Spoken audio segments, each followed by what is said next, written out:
30년을 함께한 남편의 퇴원일, 미숙은 설레는 마음으로 병원 앞에서 기다렸다. 그런데 준호가 젊은 여자 이서연의 손을 잡고 나타났습니다. 미숙 씨, 우리 여기서 끝내자. 그동안 고마웠어.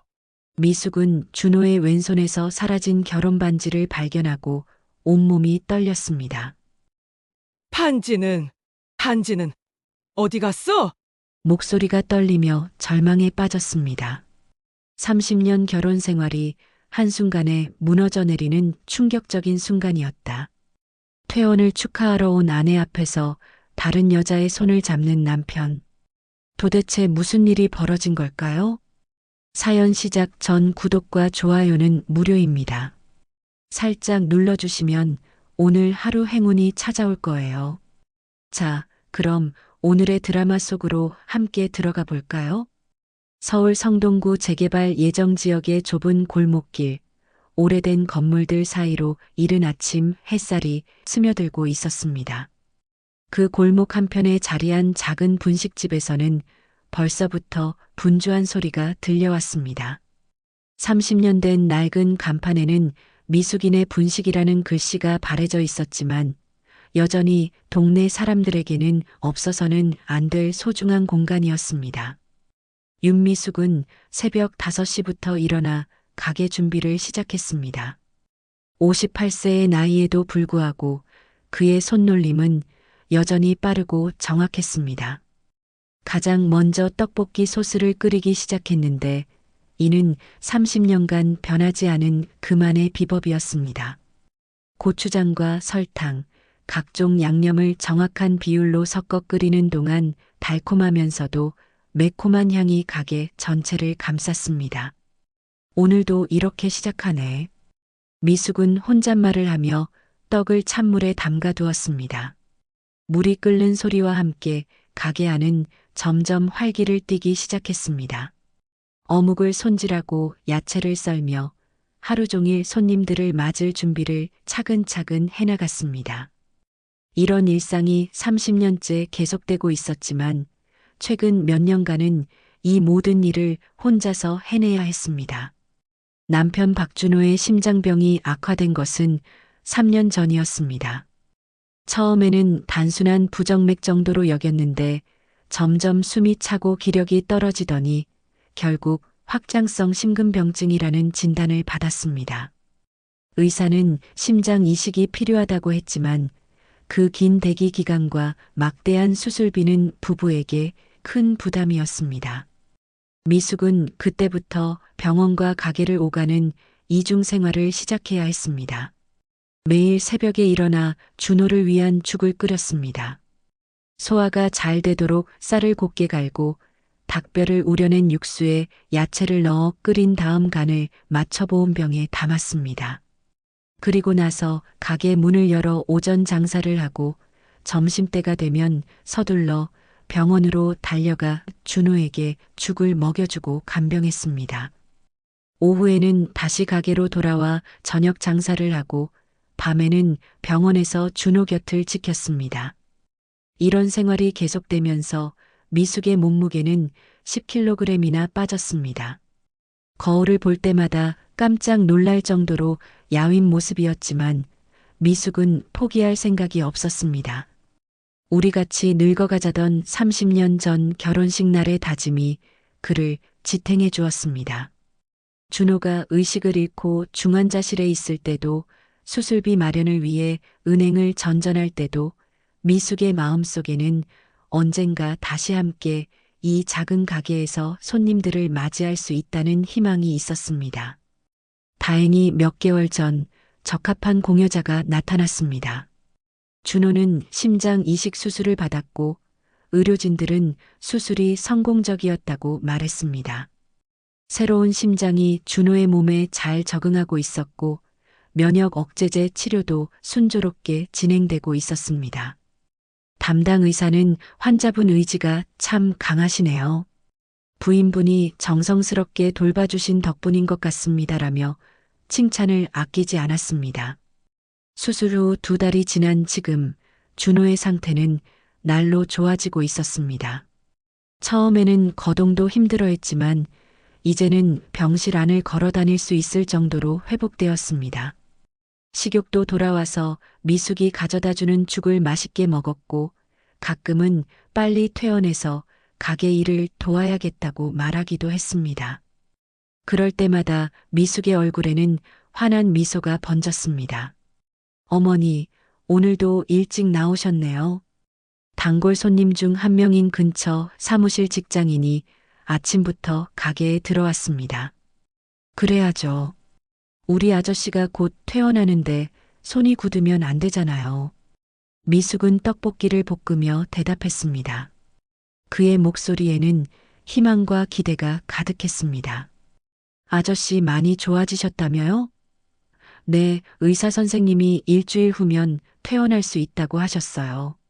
그럼 우리 둘이서 다시 열심히 장사할 거예요.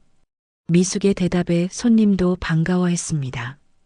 이 작은 분식집은 단순한 음식점이 아니라 동네 사람들의 추억과 정이 담긴 공간이었습니다.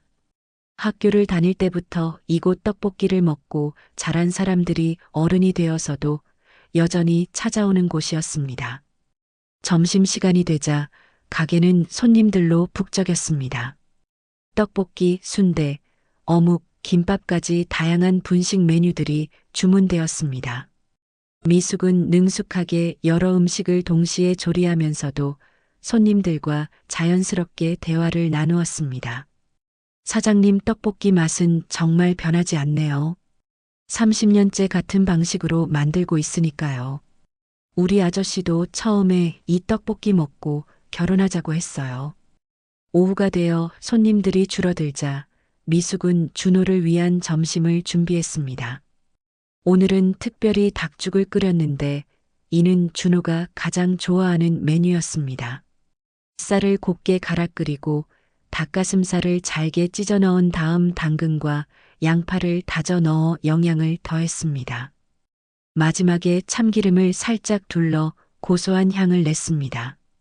보온병에 따뜻하게 담고 나서 미숙은 가게 문에 잠시 외출 팻말을 걸었습니다. 병원으로 가는 버스 안에서 미숙은 창밖 풍경을 바라봤습니다.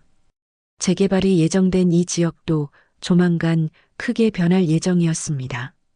오래된 건물들이 사라지고 새로운 아파트가 들어설 것이라고 했습니다. 보상금을 받으면 더 좋은 곳에서 새롭게 시작할 수도 있을 것 같았습니다. 무엇보다 준호와 함께 다시 새로운 꿈을 꿀 수 있다는 것이 미숙에게는 가장 큰 희망이었습니다. 병원에 도착한 미숙은 준호의 병실로 향했습니다. 복도를 걸으며 우리 이제 다시 같이 장사하자던 준호의 말을 떠올렸습니다. 힘들었던 지난 시간들이 모두 보상받는 느낌이었습니다. 곧 퇴원할 준호와 함께 다시 분식집에서 손님들을 맞이하고 오순도순 이야기하며 살아갈 날들을 상상하니 가슴이 벅찼습니다. 30년간 지켜온 작은 가게에서 앞으로도 계속 행복한 추억을 만들어갈 수 있을 것 같았습니다. 병원 로비에 들어서자 미숙은 설레는 마음을 감출 수 없었습니다. 오늘이 바로 준호의 퇴원일이었습니다. 2달여간의 긴 입원 생활이 끝나고 드디어 집으로 돌아갈 수 있는 날이었습니다.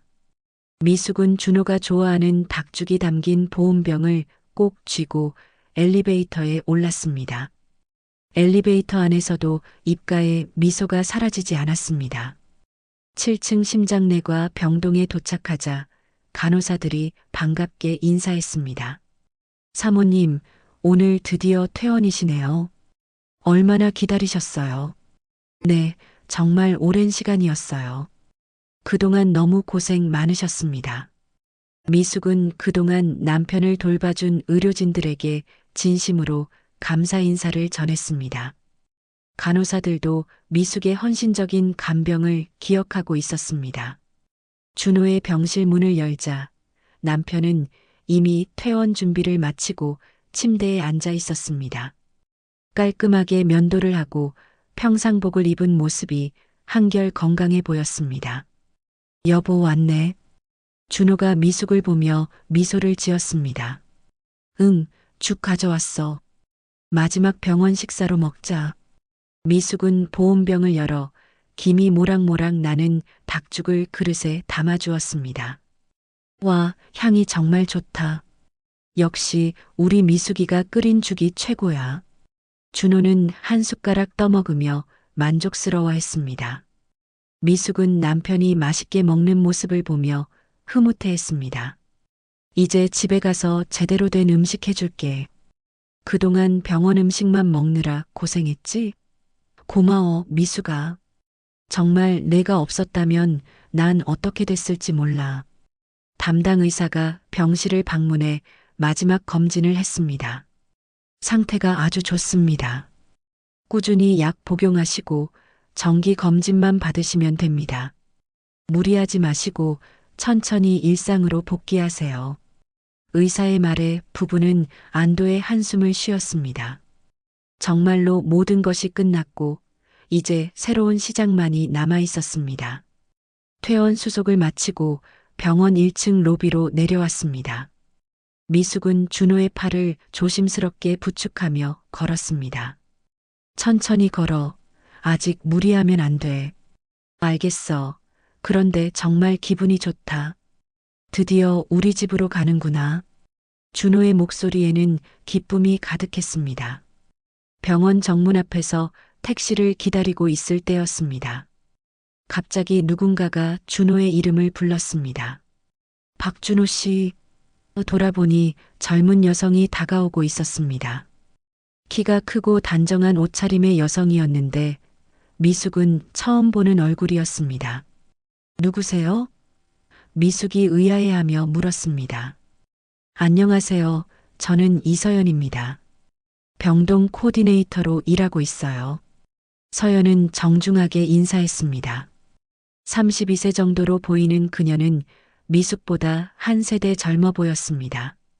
아, 그랬군요. 그동안 신경 써주셔서 감사했습니다. 미숙이 예의상 인사를 건네자 서연은 미묘한 표정을 지었습니다. 그런데 이상한 일이 벌어졌습니다. 준호가 갑자기 서연에게 다가가더니 그녀의 손을 잡았습니다. 미숙은 깜짝 놀라 남편을 바라봤습니다. 여보, 뭐 하는 거야? 하지만 준호는 미숙을 보지도 않고 서연만 바라보고 있었습니다. 두 사람 사이에는 묘한 긴장감이 흘렀고 미숙은 무언가 잘못되었다는 것을 직감했습니다. 미숙 씨. 준호가 드디어 미숙을 향해 입을 열었습니다. 그런데 그의 목소리는 평소와 달리 차갑고 딱딱했습니다. 우리 여기서 끝내자. 미숙은 귀를 의심했습니다. 뭐라고? 우리 여기서 끝내자고 했어. 그동안 고마웠어. 준호의 말은 마치 칼로 가슴을 찌르는 것 같았습니다. 미숙은 준호의 손을 보다가 더욱 충격을 받았습니다. 30년간 끼고 있던 결혼 반지가 사라져 있었습니다. 왼손 약지에 희미하게 남은 자국만이 그곳에 반지가 있었다는 것을 증명하고 있었습니다. 반지는 어디 갔어? 미숙의 목소리는 떨리기 시작했습니다. 미안해, 미숙아. 하지만 이제 정말 끝이야. 준호는 여전히 서연의 손을 잡고 있었습니다. 서연도 준호의 손을 뿌리치지 않고 있었습니다. 미숙은 상황을 이해할 수 없었습니다. 불과 몇 시간 전까지만 해도 함께 가게를 운영하자던 남편이 갑자기 이런 말을 한다는 것이 믿어지지 않았습니다. 무슨 소리야, 준호야. 장난치는 거지? 미숙은 애써 웃으며 물었습니다. 하지만 준호의 표정은 진지했습니다. 장난이 아니야. 나는 이제 서연이와 함께 살 거야. 그 말을 들은 순간 미숙의 다리에 힘이 빠졌습니다. 손에 들고 있던 준호의 짐이 바닥에 떨어졌습니다. 주변 사람들이 이상한 시선으로 바라보기 시작했습니다. 병원 앞이라 사람들의 왕래가 많았는데 점점 더 많은 사람들이 이들을 주목하고 있었습니다. 미숙은 당황스러웠지만 체면 때문에라도 큰 소리를 낼 수 없었습니다. 여보, 우리 집에 가서 이야기하자. 여기서 이러면 집에 갈 필요 없어. 나는 서연이가 소개해준 요양시설로 갈 거야. 준호의 말에 미숙은 더욱 혼란스러워졌습니다. 요양시설? 갑자기 웬 요양시설? 내 몸 상태를 생각하면 전문적인 관리가 필요해. 서연이가 좋은 곳을 알아봐 줬어. 준호는 마치 이미 모든 것을 계획한 듯이 말했습니다. 미숙은 서연을 바라봤습니다. 서연은 미안한 듯한 표정을 지었지만 준호의 손을 놓지 않았습니다. 저기요, 이서연 씨였죠? 도대체 무슨 일인지 설명해 주실 수 있나요? 미숙의 목소리에는 절망과 분노가 섞여 있었습니다. 하지만 서연은 대답하지 않고 준호만 바라보고 있었습니다. 미숙아, 더 이상 설명할 것도 없어. 우리는 이제 끝이야. 준호는 서연과 함께 택시에 올랐습니다. 미숙은 황급히 택시 문을 잡으려 했지만 택시는 이미 출발하고 있었습니다. 준호야, 준호야. 미숙의 절규가 병원 앞 거리에 울려 퍼졌습니다. 택시가 사라진 후 미숙은 혼자 병원 앞에 서 있었습니다. 손에는 여전히 빈 보온병이 들려 있었고 바닥에는 준호의 짐들이 흩어져 있었습니다. 30년 결혼 생활이 한순간에 무너진 것 같았습니다. 미숙은 떨리는 손으로 짐들을 주워 담으며 눈물을 흘렸습니다. 지나가는 사람들의 시선이 따가웠지만 어디로 가야 할지 알 수 없었습니다. 미숙은 병원 앞에서 한참을 멍하니 서 있었습니다. 30년 결혼 생활이 한순간에 무너져버린 현실을 받아들일 수 없었습니다. 떨리는 손으로 바닥에 흩어진 준호의 짐들을 주워 담으며 자꾸만 눈물이 흘러내렸습니다. 왜 갑자기 이런 일이? 집으로 돌아가는 버스 안에서 미숙은 계속해서 준호의 마지막 말들을 되새겼습니다. 우리 여기서 끝내자. 서연이와 함께 살 거야. 모든 말들이 마치 미리 준비된 것처럼 들렸습니다. 그리고 무엇보다 사라진 결혼 반지가 미숙의 마음을 아프게 했습니다. 언제 뺀 것일까? 왜 미리 빼두었을까? 분식집에 도착한 미숙은 의자에 주저앉았습니다. 오늘 아침 준호를 위해 끓였던 닭죽의 냄새가 아직도 가게 안에 남아있어 다시 눈물이 쏟아졌습니다. 도대체 뭐가 잘못된 거지? 이서연이라는 여자가 누구인지, 언제부터 준호와 알고 지낸 것인지 모든 것이 궁금했습니다. 다음 날 아침 미숙은 병원으로 향했습니다. 밤새 잠을 이루지 못해 눈이 퉁퉁 부었지만 진실을 알아야겠다는 생각뿐이었습니다. 간호사실에 문의했더니 간호사는 당황스러운 표정을 지었습니다. 이상하네요. 퇴원 기록에는 보호자와 함께 귀가한다고 되어 있는데 어제 이서연 코디네이터가 환자분과 함께 나가시는 걸 봤거든요. 미숙은 더욱 혼란스러워졌습니다. 이서연이 정말 병원 직원이라면 환자와 개인적인 관계를 갖는 것이 문제가 될 수 있을 것 같았습니다. 하지만 간호사들은 개인정보 보호를 이유로 더 이상 알려주지 않았습니다. 오후가 되어 지친 미숙이 집으로 돌아오자 집 앞에 낯선 남자가 서 있었습니다. 윤미숙 씨 맞으시죠? 저는 건물주 대리인입니다. 남자는 공문서 뭉치를 꺼내며 말했습니다. 임대차 계약 해지 통보서입니다. 박준호 씨가 직접 요청하셨어요.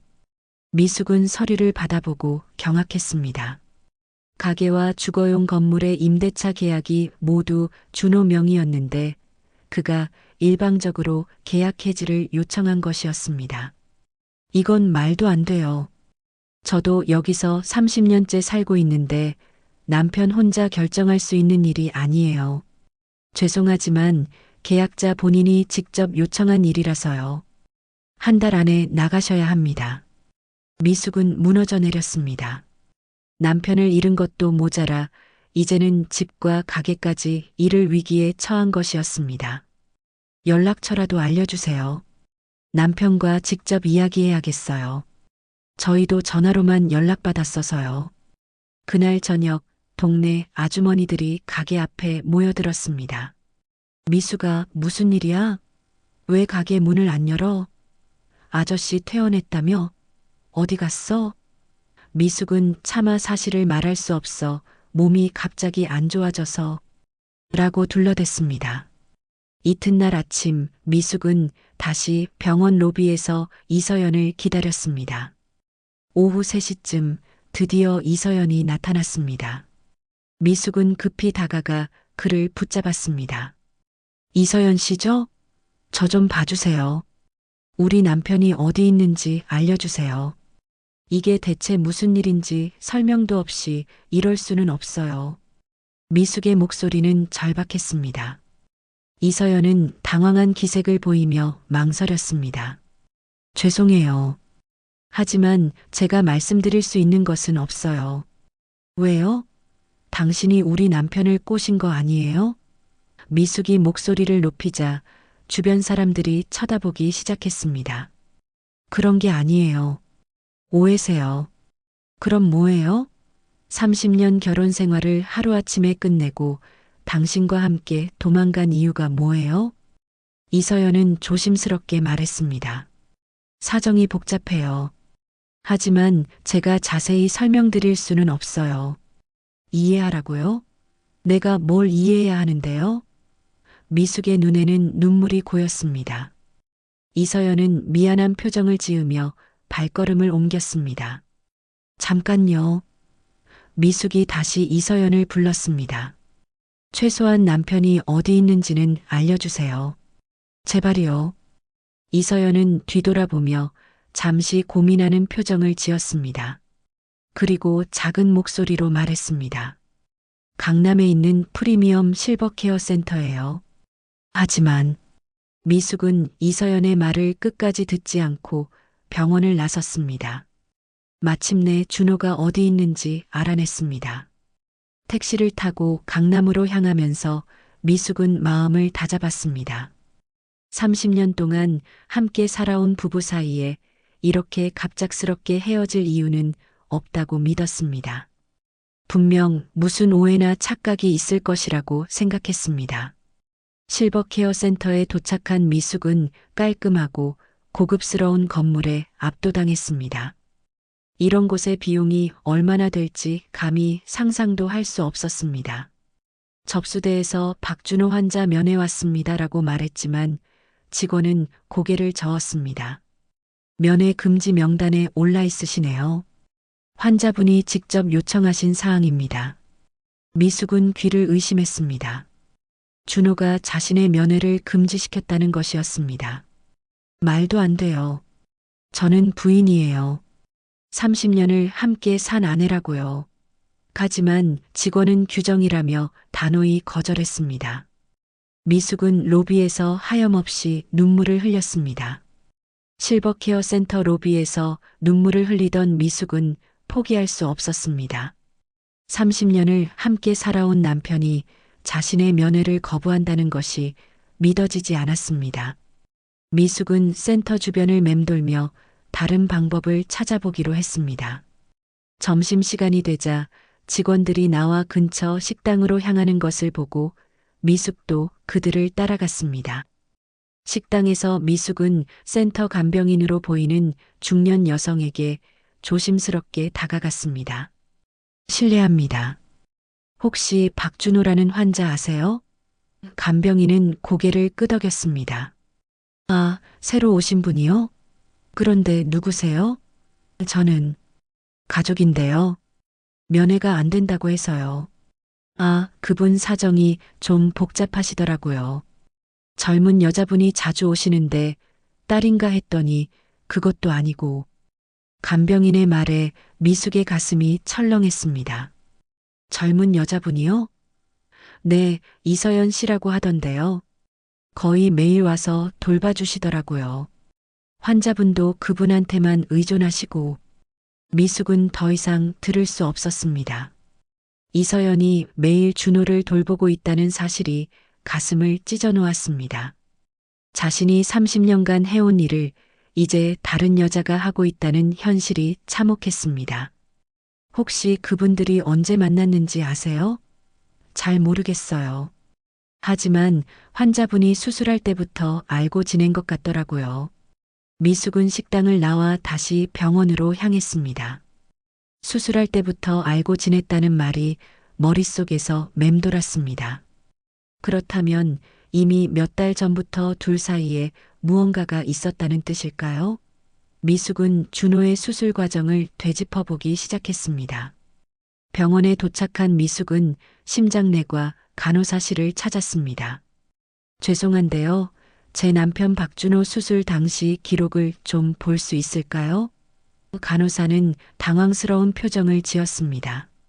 환자 기록은 본인이나 직계 가족만 열람 가능해요. 신분증 지참하셨나요? 미숙은 신분증을 보여주며 말했습니다.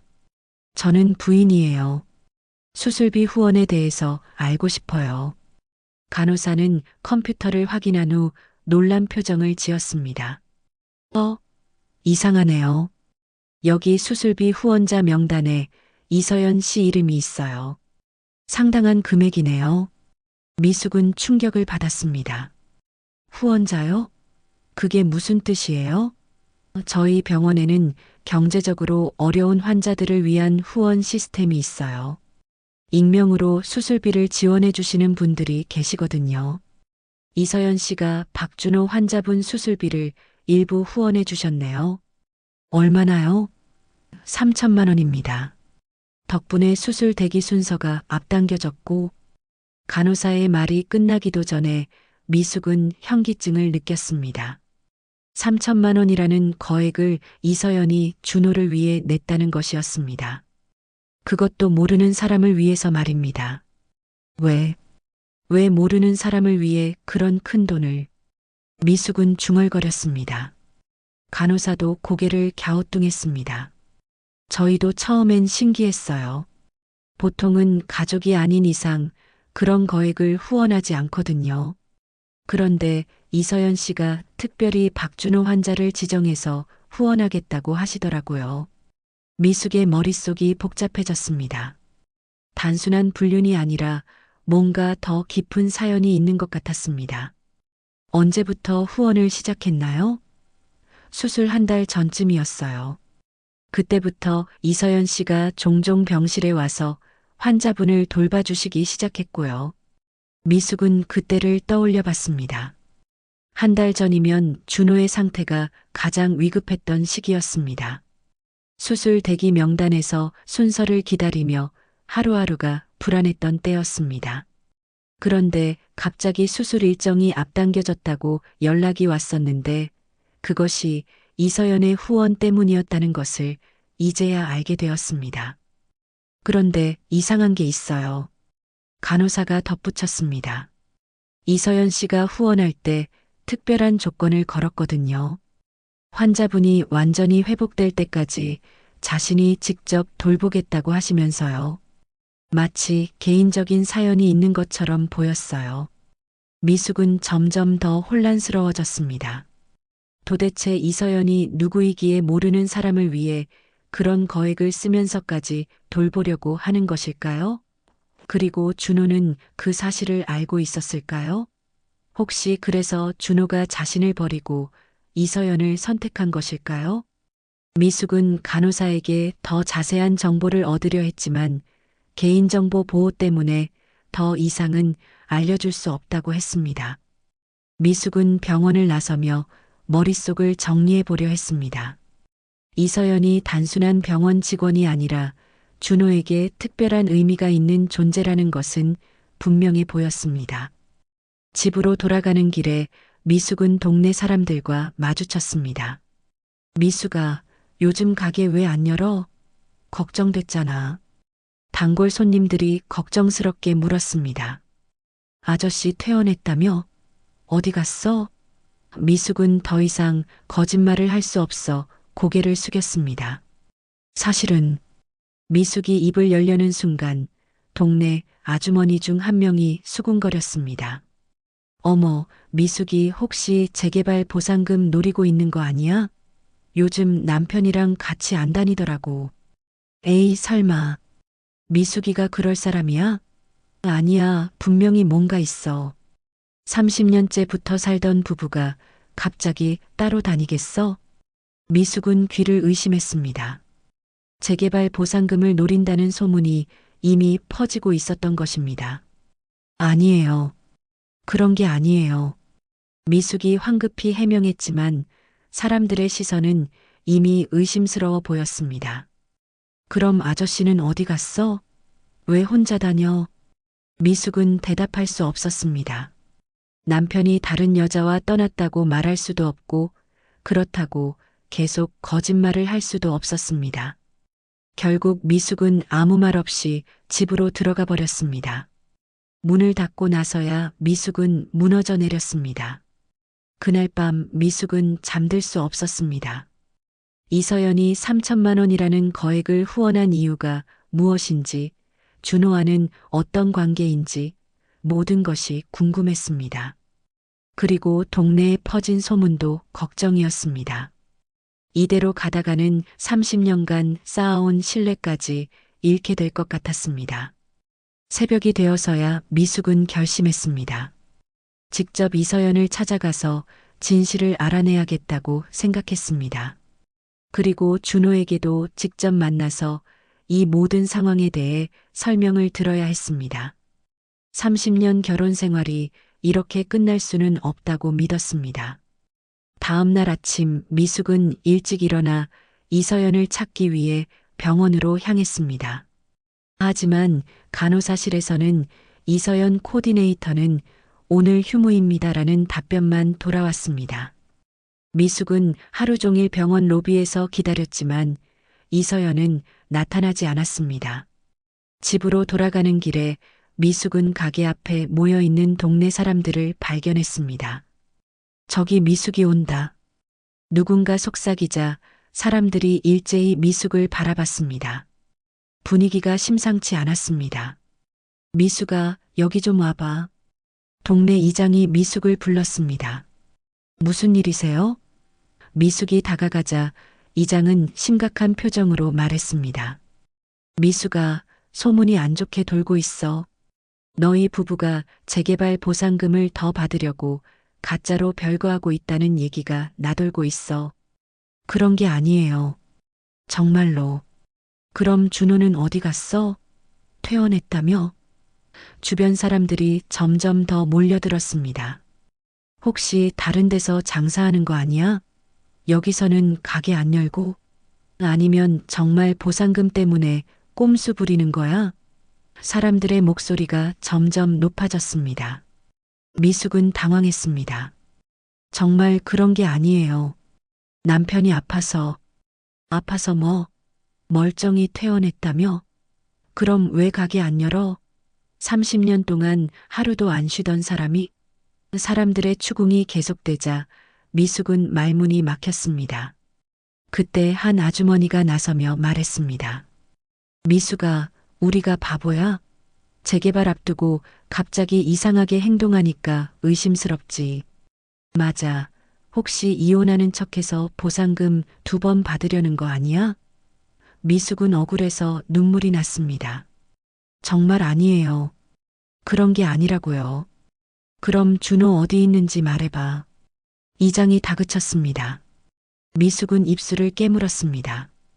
남편이 다른 여자와 떠났다고 말할 수는 없었습니다. 그렇게 되면 30년간 쌓아온 체면이 말이 아니었습니다. 말 못하겠다는 게 답이네. 역시 뭔가 있구나. 사람들이 수군거리기 시작했습니다. 아이고, 미숙이가 그럴 줄 몰랐네. 30년 이웃으로 지냈는데 이럴 수가 있나? 돈 앞에서는 사람이 변하나 보네. 미숙은 더 이상 참을 수 없어 가게 안으로 들어가 문을 닫아버렸습니다. 가게 안에서 혼자 앉아있던 미숙에게 누군가 문을 두드렸습니다. 미숙 씨, 저예요. 준호 씨입니다. 미숙은 깜짝 놀라 문을 열었습니다. 정말로 준호가 서 있었습니다. 하지만 그의 표정은 차갑기만 했습니다. 왜 왔어? 미숙이 물었지만 목소리는 떨렸습니다. 통장 정리하러 왔어. 내 명의로 된 것들 다 정리해야 하거든. 준호는 가방에서 서류들을 꺼냈습니다. 이혼 신청서도 가져왔어. 서명해줘. 미숙은 서류를 보고 경악했습니다. 이혼 신청서? 너 정신 나갔어? 정신 나간 건 너야. 30년 동안 나를 속박한 거잖아. 준호의 말에 미숙은 할 말을 잃었습니다. 속박이라니, 그게 무슨 소리야? 난 당신을 사랑했어. 사랑? 그게 사랑이야? 준호가 비웃었습니다. 너는 나를 가게에 묶어두고 싶었을 뿐이야. 내가 다른 꿈을 꾸는 걸 허락하지 않았어. 무슨 소리야? 우리 함께 꿈을 키워왔잖아. 그건 너 혼자만의 꿈이었어. 준호는 계속해서 말했습니다. 서연이는 달라. 내 마음을 진짜로 이해해줘. 내가 새로운 인생을 살 수 있게 도와줘. 그 여자가 뭘 어떻게 도와준다고? 넌 몰라도 돼. 어차피 우리는 끝이야. 미숙이 화를 내려던 순간 밖에서 소란스러운 소리가 들렸습니다. 박준호 나와. 설명 좀 해봐. 동네 사람들이 준호가 온 것을 알고 몰려든 것이었습니다. 준호는 당황한 기색을 보였습니다. 문을 열자 이장이 환한 얼굴로 들어왔습니다. 준호야, 도대체 무슨 짓거리야? 재개발 보상금 때문에 이런 꼼수 부리는 거야? 꼼수가 아니에요. 우리는 정말 헤어지는 거예요. 준호가 대답했지만 사람들은 믿지 않았습니다. 그럼 왜 하필 재개발 시기에? 우연이야? 맞아.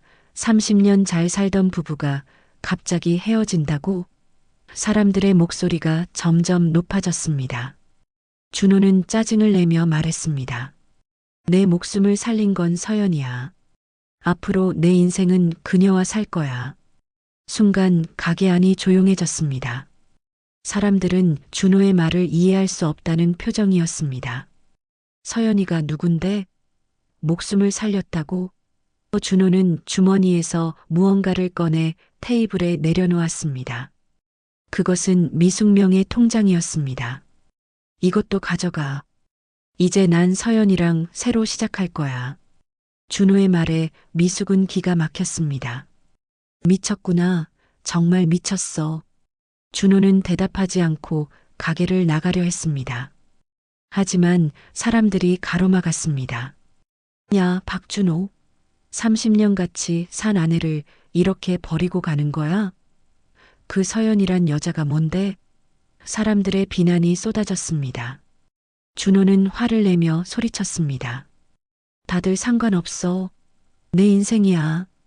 그 순간 미숙이 무너져 내렸습니다. 사람들 앞에서 이렇게 망신을 당하는 것이 견딜 수 없었습니다. 30년간 쌓아온 신뢰와 체면이 한순간에 무너져 내렸습니다. 준호야, 제발. 미숙의 애절한 목소리가 가게 안에 울려 퍼졌습니다. 하지만 준호는 뒤돌아보지도 않고 가게를 나갔습니다. 사람들은 어쩔 줄 몰라 했고 미숙은 그들 앞에서 처참하게 무너져 있었습니다. 30년 결혼 생활이 이렇게 비참하게 끝나는 것인지 믿을 수 없었습니다. 사람들이 떠난 후 미숙은 가게 바닥에 주저앉아 하염없이 울었습니다. 30년간 쌓아온 모든 것이 한순간에 무너져 내렸습니다. 준호의 차가운 말들이 귓가에 계속 맴돌았습니다. 내 목숨을 살린 건 서연이야. 도대체 그 말이 무슨 뜻인지 알 수 없었습니다. 며칠 동안 미숙은 가게 문을 열지 못했습니다. 동네 사람들의 시선이 따가웠고 무엇보다 마음에 큰 상처를 받았습니다. 그러던 어느 날 미숙은 이서연에 대해 더 자세히 알아보기로 결심했습니다. 단순한 불륜이 아니라 뭔가 더 깊은 사연이 있을 것 같았습니다. 미숙은 인터넷 카페에 가서 이서연에 대해 검색해 보기 시작했습니다.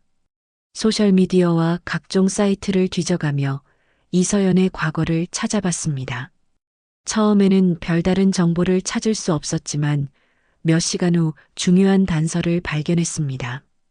의료진 소개 페이지에서 이서연의 프로필을 찾을 수 있었습니다. 이서연은 서울대학교 간호학과를 졸업하고 미국에서 병원 관리학을 공부한 엘리트였습니다. 하지만 더 중요한 것은 그의 출생연도였습니다. 1993년생. 미숙은 계산기를 두드려 봤습니다. 32살이면 미숙의 손이 떨렸습니다. 준호와 미숙이 결혼한 것이 1993년이었습니다. 혹시 하는 마음에 미숙은 더 자세히 조사해 봤습니다. 결혼 전 준호의 과거에 대해 생각해 봤습니다. 준호는 젊었을 때 다른 여자와 사귄 적이 있다고 말한 적이 있었습니다. 미숙은 집에 있는 오래된 앨범을 뒤져봤습니다. 결혼 전 준호의 사진들을 찾다가 한 장의 사진에서 멈춰 섰습니다. 젊은 준호가 임신한 여자와 찍은 사진이었습니다. 사진 뒷면에는 1992년 가을이라고 적혀 있었습니다. 설마 미숙의 가슴이 뛰기 시작했습니다. 1992년에 임신했다면 1993년에 아이가 태어났을 것입니다. 그리고 이서연의 출생연도가 1993년이었습니다. 미숙은 더 확실한 증거를 찾기 위해 준호의 오래된 물건들을 뒤져봤습니다. 서랍 깊숙한 곳에서 미숙은 낡은 편지 한 통을 발견했습니다. 1993년에 온 편지였는데 발신인은 김정희였습니다. 편지를 열어보자 충격적인 내용이 적혀 있었습니다. 준호야, 서연이가 태어났어. 하지만 너는 이미 다른 사람과 결혼한다고 했으니까 우리는 상관없이 살게. 아이는 내가 키울게. 미숙은 편지를 읽고 나서 온몸이 떨렸습니다. 준호에게 딸이 있었다는 것이었습니다. 그것도 자신이 모르는 사이의 말입니다. 편지를 계속 읽어보니 더욱 놀라운 사실이 나왔습니다. 김정희는 서연이를 혼자 키우다가 5년 전에 암으로 세상을 떠났다고 적혀 있었습니다. 그럼 이서연이가 미숙은 모든 퍼즐이 맞춰지는 것을 느꼈습니다. 이서연이 준호의 딸이라면 3천만 원의 후원금도 설명이 됐습니다. 자신의 아버지를 살리기 위해서였던 것입니다. 그리고 준호도 수술 후에 이 사실을 알게 되었을 것입니다. 미숙은 급히 이서연을 만나야겠다고 생각했습니다. 하지만 어디서 만날 수 있을지 막막했습니다. 그때 미숙은 병원에서 이서연의 근무 스케줄을 알아볼 생각을 했습니다. 다시 병원으로 향하면서 미숙의 마음은 복잡했습니다.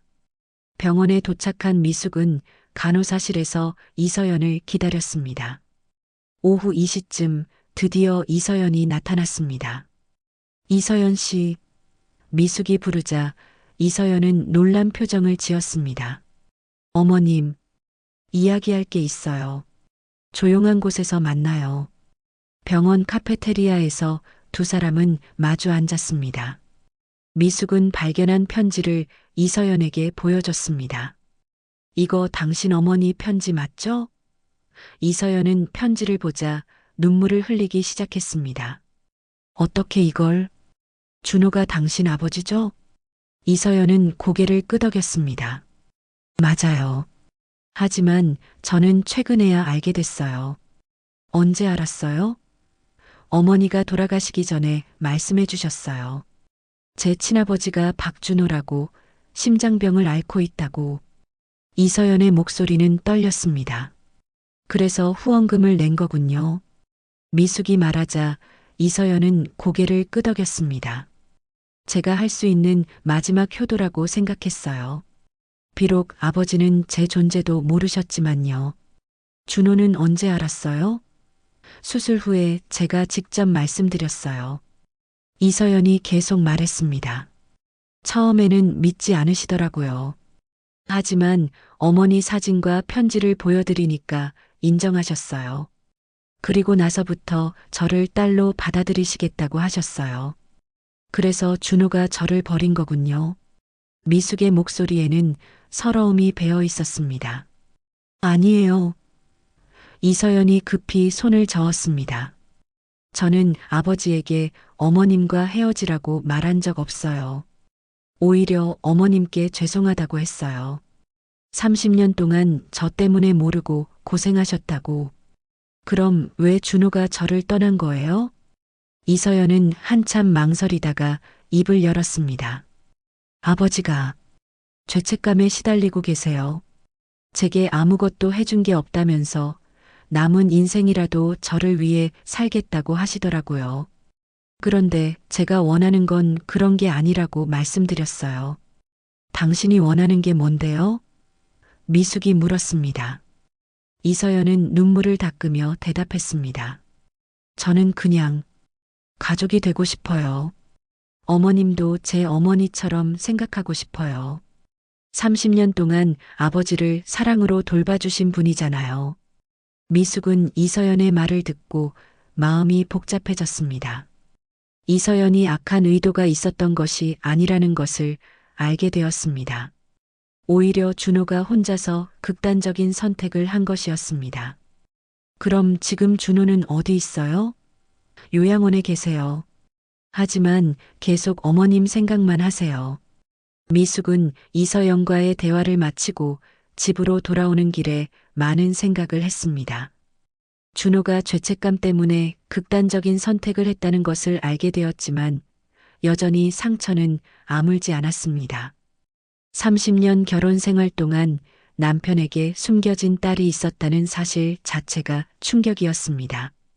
그날 밤 미숙은 결심을 굳혔습니다. 준호와 이서연을 직접 만나서 모든 것을 정리하기로 했습니다. 이대로 끝낼 수는 없었습니다.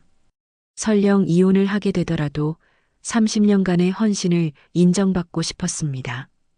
그리고 이서연에게도 할 말이 있었습니다. 다음 날 아침 미숙은 이서연에게 전화를 걸었습니다. 이서연 씨, 오늘 준호와 함께 만날 수 있을까요? 제대로 이야기하고 싶어요. 이서연은 잠시 망설이다가 대답했습니다. 알겠어요. 요양원에서 만나요. 제가 아버지께 말씀드릴게요. 오후 2시 미숙은 프리미엄 실버 케어 센터에 도착했습니다. 이번에는 면회가 허용되었습니다. 이서연이 미리 조치를 취해준 것이었습니다. 미숙은 긴장된 마음으로 준호의 방으로 향했습니다. 방 안에서 준호와 이서연이 기다리고 있었습니다. 준호는 미숙을 보자 어색한 표정을 지었습니다. 왔네. 응, 왔어. 미숙은 의자에 앉으며 두 사람을 번갈아 봤습니다. 방 안에는 무거운 침묵이 흘렸습니다. 미숙이 먼저 입을 열었습니다. 준호야, 이제 다 알았어. 서연이가 당신 딸이라는 것도 후원금을 낸 것도. 준호는 고개를 숙였습니다. 미안해, 미숙아. 내가 너무 어리석었어. 어리석었다고? 그게 끝이야? 뭐라고 더 말해야 할지 모르겠어. 준호의 목소리는 작았습니다. 미숙은 참았던 화가 올라왔습니다. 30년 동안 당신을 간병하고 돌봤는데 딸 하나 찾았다고 나를 버리는 게 맞다고 생각해? 그런 게 아니야. 그럼 뭐야? 당신이 어떤 선택을 하든 내 헌신을 부정하지는 마. 미숙의 목소리가 점점 커졌습니다. 딸을 찾은 건 축복일 수도 있어. 하지만 재산과 사랑을 모두 빼앗길 생각은 없어. 준호는 미숙의 강단에 놀란 표정을 지었습니다. 이서연이 조용히 말했습니다. 어머님, 저는 아버지의 재산을 원하지 않아요. 그냥 가족이 되고 싶을 뿐이에요. 가족? 미숙이 이서연을 바라봤습니다. 30년 동안 나는 뭐였는데? 당신 때문에 내가 하루아침에 남편을 잃어야 하는 거야? 죄송해요. 이서연의 눈에 눈물이 맺혔습니다. 제가 나타나지 않았다면 이런 일은 없었을 텐데. 이제 와서 후회해도 소용없어. 미숙은 단호하게 말했습니다. 하지만 당신도 피해자야. 30년 동안 아버지 없이 살았으니까. 준호가 갑자기 무릎을 꿇었습니다. 미숙아, 정말 미안하다. 미숙은 깜짝 놀랐습니다. 뭐 하는 거야, 일어나. 아니야, 이렇게라도 해야겠어. 내가 없었다면 나는 이미 죽었을 거야. 심장병으로 쓰러졌을 때도 수술 받을 때도 모든 순간에 내가 있었어. 눈물을 흘리며 준호가 계속 말했습니다. 서연이를 만나고 나서 죄책감에 미쳐 있었어. 30년 동안 딸의 존재도 모르고 살았다는 게 너무 괴로웠어. 그래서 남은 인생이라도 서연이를 위해 살아야 한다고 생각했어. 그래서 나를 버린 거야? 그게 아니야. 사실은 준호가 망설이다가 말했습니다. 서연이가 나를 원망할까봐 두려웠어. 30년 동안 아무것도 해주지 못했으니까. 그래서 모든 걸 서연이에게 주려고 했던 거야. 바보 같은 소리 하지 마. 이서연이 나섰습니다. 아버지, 제가 원하는 건 그런 게 아니라고 몇 번 말씀드렸잖아요. 그럼 뭘 원하는데? 미숙이 물었습니다. 저는 이서연이 미숙을 바라보며 말했습니다. 어머니라고 불러도 될까요? 미숙은 예상치 못한 질문에 당황했습니다. 뭐라고? 30년 동안 아버지를 사랑으로 돌봐주신 분이 진짜 어머니 아닐까요? 저는 그동안 어머니 없이 자랐어요. 제발 저를 딸로 받아주세요. 이서연의 간절한 목소리에 미숙은 마음이 흔들렸습니다. 당신이 정말 원하는 게 그거야? 네, 저는 가족이 되고 싶어요. 아버지와 어머님, 그리고 저. 3명이 가족이 되면 안 될까요? 이서연의 눈에서 눈물이 흘러내렸습니다. 미숙은 한참을 생각했습니다. 분노와 배신감, 그리고 동시에 이서연에 대한 연민이 복잡하게 얽혀 있었습니다. 서연아. 미숙이 처음으로 이서연의 이름을 불렀습니다. 당신도 피해자야. 아버지 없이 자란 것도, 어머니를 일찍 잃은 것도. 그렇다고 해서 내가 30년 동안 받은 상처가 사라지는 건 아니야. 미숙이 엄하게 말했습니다. 준호야, 당신이 잘못한 건 나를 속인 게 아니야. 혼자 판단해서 내 인생을 뒤바꾼 거야. 준호는 고개를 들지 못했습니다. 하지만 미숙이 잠시 멈췄다가 말했습니다. 가족의 형태가 꼭 하나일 필요는 없겠지. 이서연과 준호가 동시에 미숙을 바라봤습니다. 비록 부부로서의 사랑은 끝났지만 서연이 때문에 새로운 관계를 만들어 볼 수는 있을 것 같아. 미숙은 일어서서 창문 밖을 바라봤습니다. 조건이 있어. 준호야, 당신은 내게 정식으로 사과해야 해. 그리고 서연아, 당신도 내가 겪은 상처를 이해해야 해. 알겠어요. 이서연이 고개를 끄덕였습니다. 그리고 가게는 내가 계속 운영할 거야. 당신들이 도와주든 안 해주든 상관없어. 30년 동안 내가 일궈온 거니까. 미숙의 목소리에는 결연함이 배어 있었습니다. 준호와 이서연은 조용히 고개를 끄덕였습니다. 그로부터 6개월이 지났습니다. 재개발 공사가 한창인 성동구 거리에는 새로운 상가 건물이 들어섰습니다. 그 1층 모퉁이 자리에 미숙인의 분식이라는 깔끔한 간판이 다시 걸렸습니다. 예전보다 넓어진 가게에는 오늘도 손님들이 줄을 서고 있었습니다. 어머님, 떡볶이 3인분 추가요. 주방에서 이서연이 밝은 목소리로 외쳤습니다. 알겠어, 서연아. 미숙은 능숙하게 떡을 집어 팬에 볶기 시작했습니다. 6개월 전과는 달리 이제 이서연을 자연스럽게 딸이라고 부르게 되었습니다. 카운터에서는 준호가 계산을 하고 있었습니다. 심장 수술 후 무리한 일은 할 수 없었지만 간단한 일손은 도울 수 있었습니다. 사장님, 오늘도 맛있어요. 단골 손님이 인사하자 준호가 미소 지으며 대답했습니다. 고맙습니다. 자주 오세요. 점심시간이 지나고 가게가 한가해지자 세 사람은 테이블에 모여 앉았습니다. 오늘 매출이 꽤 좋았네. 미숙이 계산기를 두드리며 말했습니다. 재개발 덕분에 유동인구가 늘어났어요. 이서연이 대답했습니다. 그런데 어머님, 이서연이 조심스럽게 말했습니다. 오늘 병원에서 연락 왔는데 아버지 정기 검진 날이래요. 언제? 다음 주 화요일이요. 미숙은 달력을 확인했습니다. 그날은 내가 같이 갈게. 서연이는 가게 지켜야지.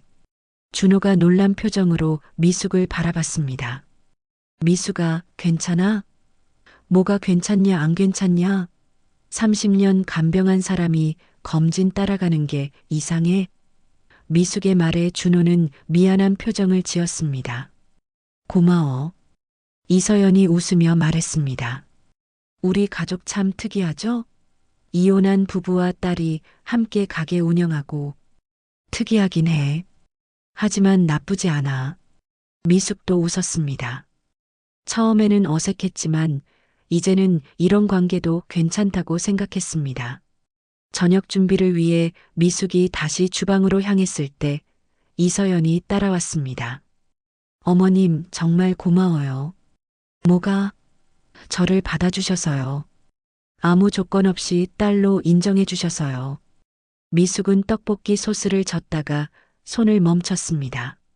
조건 없이라고? 조건 많았는데? 미숙이 장난스럽게 말했습니다.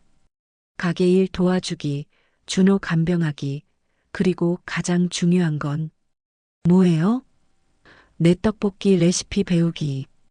이서연이 깔깔 웃었습니다. 네, 열심히 배우고 있어요. 그런데 서연아, 당신 병원 일은 어떻게 할 거야? 사실 말씀드리려고 했는데. 이서연이 망설였습니다. 병원 그만두고 여기서 일하고 싶어요. 어머님과 함께 가게를 키워보고 싶어요. 미숙은 놀랐습니다. 그래도 병원 일이 더 안정적일 텐데? 안정적이긴 해요. 하지만 여기가 더 좋아요. 진짜 가족 같은 느낌이거든요. 이서연의 말에 미숙은 가슴이 뭉클했습니다. 그럼 우리 진짜 대를 이어 분식집 하는 거네. 네, 좋아요. 그때 준호가 주방으로 들어왔습니다. 무슨 이야기 하는데 이렇게 좋아? 아버지도 들어보세요. 이서연이 준호에게 자신의 계획을 말했습니다. 준호는 기뻐하면서도 걱정스러운 표정을 지었습니다. 정말 괜찮겠어? 병원 일 그만두고? 네, 아버지. 저는 여기서 행복해요. 이서연이 확신에 찬 목소리로 말했습니다. 30년 동안 찾지 못했던 가족을 만났는데 다른 게 더 중요할까요? 준호는 눈시울이 붉어졌습니다. 고마워, 서연아. 저녁 시간이 되자 가게는 다시 손님들로 북적였습니다. 퇴근길 직장인들과 학생들이 분식을 먹으러 몰려들었습니다. 사장님, 여기 분위기 정말 좋아요. 한 손님이 말했습니다. 가족이 함께 운영하시는 거죠? 네, 그렇습니다. 미숙이 대답했습니다. 조금 특별한 가족이긴 하지만요. 손님들이 웃었습니다. 이제 미숙은 자신들의 특별한 가족 형태를 부끄러워하지 않았습니다. 오히려 자랑스럽기까지 했습니다.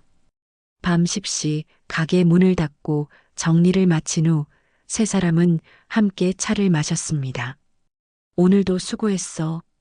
미숙이 말했습니다. 내일도 힘내자. 네, 어머님. 이서연이 대답했습니다. 아버지도 무리하지 마세요. 준호가 조용히 말했습니다. 미숙아, 정말 고마워. 나 같은 사람을 용서해줘서. 용서라고? 아직 멀었어. 미숙이 농담 반 진담 반으로 말했습니다. 평생 빚진 마음으로 살아야지. 그럴게. 이서연이 두 사람을 번갈아 보며 말했습니다. 우리 가족 정말 특별한 것 같아요. 혈연으로만 이어진 게 아니라 사랑과 이해로 만들어진 가족이니까요. 맞아, 서연아. 가족의 형태가 꼭 하나일 필요는 없지. 미숙이 고개를 끄덕였습니다. 다음 날 아침 미숙은 평소보다 일찍 일어나 떡볶이 소스를 끓였습니다. 30년 전과 같은 레시피였지만 이제는 이서연에게 전해줄 소중한 유산이기도 했습니다. 가게 문을 열며 미숙은 혼잣말을 했습니다. 심장은 그 사람에게 줬지만 내 인생은 이제 내가 요리한다. 재개발된 거리에는 새로운 하루가 시작되고 있었습니다. 미숙인의 분식 간판 아래로 오늘도 많은 사람들이 지나다닐 것입니다. 그리고 그 안에서 조금 특별하지만 따뜻한 가족이 함께 새로운 추억을 만들어가고 있었습니다. 비록 예상치 못한 방식이었지만 미숙은 새로운 평화와 행복을 찾았습니다. 오늘 사연이 마음에 닿으셨다면 조용히 응원해 주세요. 구독과 좋아요는 무료지만 저에게는 큰 힘이 됩니다. 건강과 복 그리고 좋은 소식이 늘 함께 하시길 진심으로 바랍니다.